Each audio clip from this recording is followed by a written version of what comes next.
Okay, hello, Canon EOS photographer Randall and Rueff here. He's got a little bit of a sore throat, but nonetheless, I'm going on. And this is the Canon EOS 5D Mark III picture with the additional battery grip and lens. The camera itself comes in at retail of $34.99, or basically $3,500 plus tax, shipping, and that's without the lens and without the battery grip. I just happen to like this picture because the battery grip, because if I end up getting this kind of camera, I don't want the battery grip. It looks more professional, if you ask me. But anyway, on the previous video, I went over the things I like. In this video, I'm going to go over the things I don't like. And basically, the 22.3 megapixel full-frame CMOS sensor, which is nice. The thing I don't like about it, it's not much of an upgrade. I mean, they went from 21.1 to 22.3. That's like 1.2 megapixels more, which isn't a lot. They should be doing a lot more. They should be having... Nikon just kicking out one similar to the 5D Mark III. That's going to be doing 36.6. 36. This is doing 22. Canon should have really stepped up the game on. That's one of the things I don't like.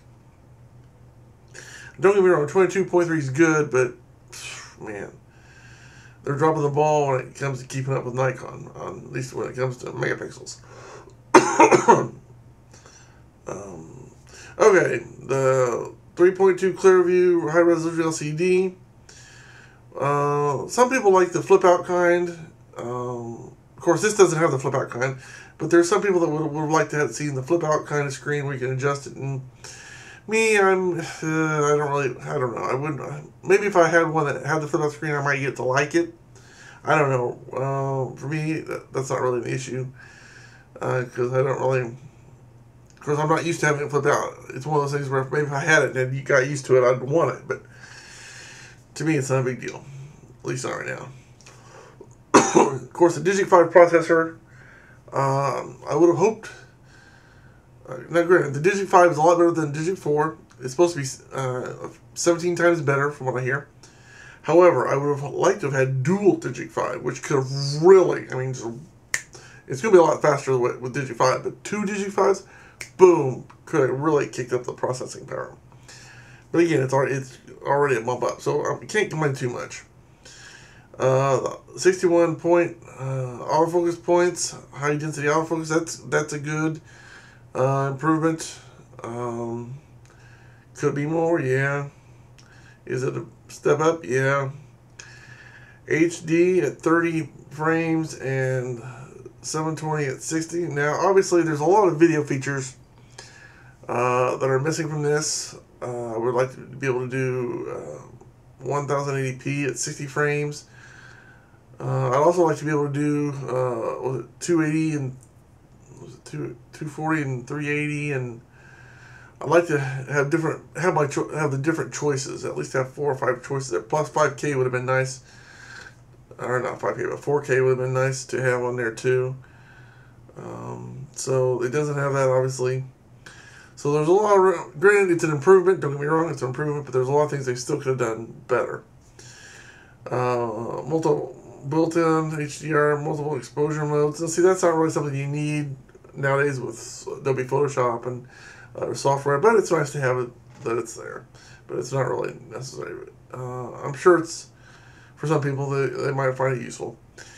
Extended ISO range hasn't changed. It's from 50 to 102,400. I don't think it's changed since last time. So, while I'm trying to find something to complain about on that, you can't really, I mean, you really can't complain. That's some pretty serious ISO. 6 frames per second in continuous mode. The only thing I don't like about that, I mean, for me, 6 frames is plenty.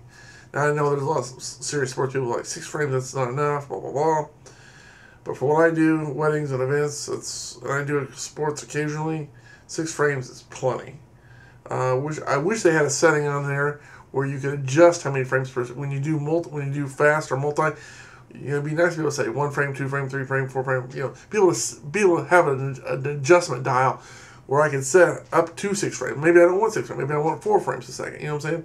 If I had an adjustment dial on there where I could adjust how many frames per second, that would be nice. The dual CF and SD memory card slots. Now, I assume that means one of each. Personally, I'd rather have 2 CF cards. I know some people out there won't prefer the SD, but personally, I would like to have seen the XQD or the QDX, whatever the new CF format is. I would have liked to have seen 2 of those. That would have been, they're smaller, they're faster, they're better. It's newer. Of course, they're a little bit more expensive, but would have been nice to see that instead. But anyway, either way, this is fine. Magnesium body, of course, that's good. Can't really gripe about that. So that's really my complaints about the EOS 5E Mark III, except for the fact I don't have one. I want one. It'd be nice to have one. Excuse me, my throat is still sore. Like I said, the only major complaint is I don't have one. That's the major complaint. I would love to get my hands on one and be able to use it and have it. This would be an awesome step up for me. So, I wish I had it, but I don't. So, until then, I'm Canon EOS photographer, Randall. Thanks for watching. Have a good day. And may God bless you. Bye.